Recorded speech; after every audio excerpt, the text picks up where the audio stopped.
What's going on, everybody?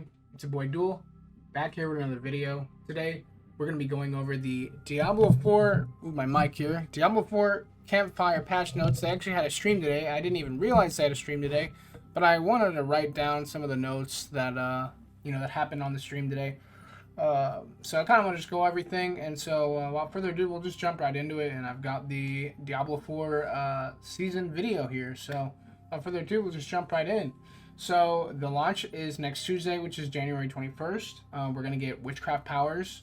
So if you're familiar with season 2, you played season 2 with the vampire powers. It's gonna be very similar to that, but it's witchcraft. We've got like Eldritch, Psych, Growth and Decay, and then one thing to note is that the seasonal powers this season, they are across all your accounts. So let's say you level up a druid, and then you level up all your witch powers, and then you want to start a barbarian, you got all your powers there. So that's awesome. There's this new thing called headhunts, new whispers.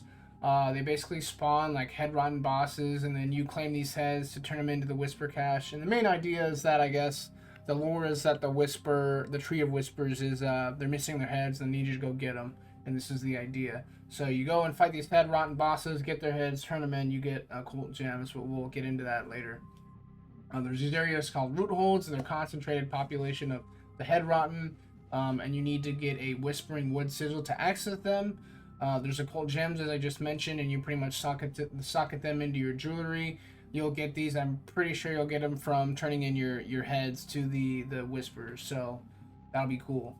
Other changes is that they updated the town. Basically, the ravens let you turn in whispers, like portable. They're portable tree whisper turn-ins, so you can just kind of go around instead of just having to go to the tree every time.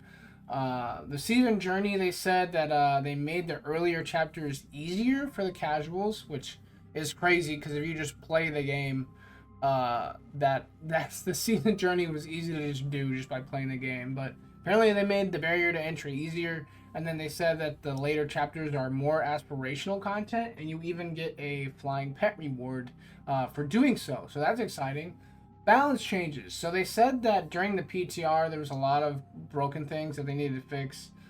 General nerfs were like to the ultimate builds, and then how crowd control was applied to monsters. They didn't go really like too into specifically how this happened, but if you want to go into more detail, you can go and watch the stream there.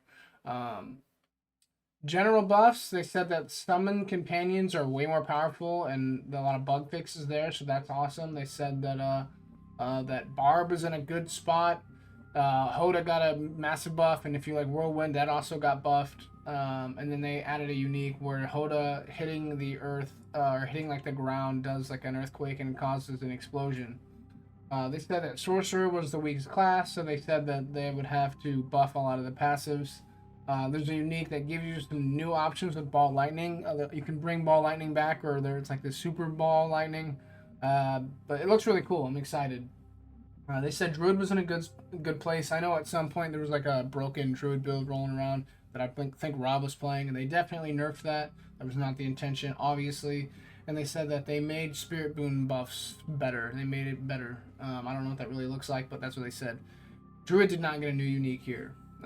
Rogue is looking strong. The Rain of Arrows got updated, and they said that the Shadow clone now copies legendary effects, so that's really cool. The Necro, which I said was going to be really strong, they had like a bugged Army of the Dead, and they said that Summon Necro will be peak, so we'll see how that actually turns out. There's like a new Blood Wave unique that instead of just pushing the Blood Wave forward, it actually like caves in on the enemies. So that looks pretty cool. I played Blood Wave last season, and it was an absolute blast. I couldn't clear the content with Spiritborn, but doing the Blood Wave was so much fun, so I might be looking into that. We'll see. Depends on how good Summoner build is. Spiritborn is still the stronger class. They said they barely made any changes, except they nerfed Kepaleka into the ground, which we all knew was coming. Razor Wings got updated, and they said that the uniques enhance all focus skills.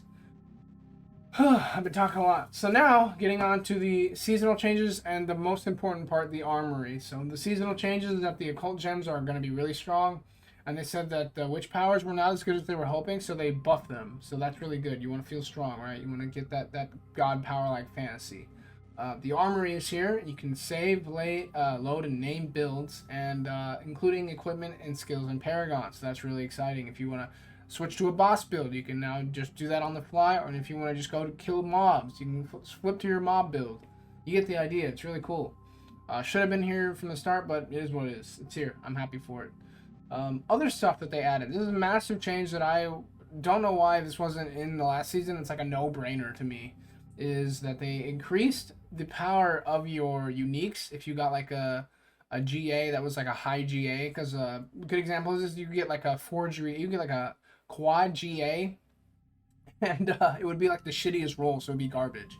So basically, what you'd have to do is farm again until you found another quad GA that had a better roll on it. Well, now that's no longer the case. So if you get like a 4 quad GA, it's going to have the higher end of that roll. So that's really, really good. And they said it'll be easier to max out your codex. And then they also said once you do, and this is huge in my opinion, huge. Once you do your class quest, you do not have to do it anymore. And if you did it in the previous seasons at all, and I think they even said Eternal, if you've done it at all ever, you never have to do your class quest again. However, it is optional. If you want to go do it, you can, but you don't have to anymore. So thank God for that. But other than that, they did have a Q&A. There's nothing that really stood out to me other than they said that their mid-season patch is going to be coming again, just like all the other previous seasons. And they said they would have I think a stash for the armory, something along those lines. But anyway, that's going to wrap it up for the Campfire summary. Hopefully I got that done in a reasonable amount of time. Those are the things that stood out the most to me. What build are you going to be playing? I'm very curious. And also, I'll be posting a video about killing Lilith and figuring out which the best build to take on all the bosses is going to be. And when that happens, I'll make a video talking about that. But that's going to wrap it up for me. If you made it this far in the video, thank you so much for watching. Feel free to like and subscribe. It is not required. You do not have to, but it does help out the channel a lot. Thank you so much, and I'll see you guys in the next one. Peace!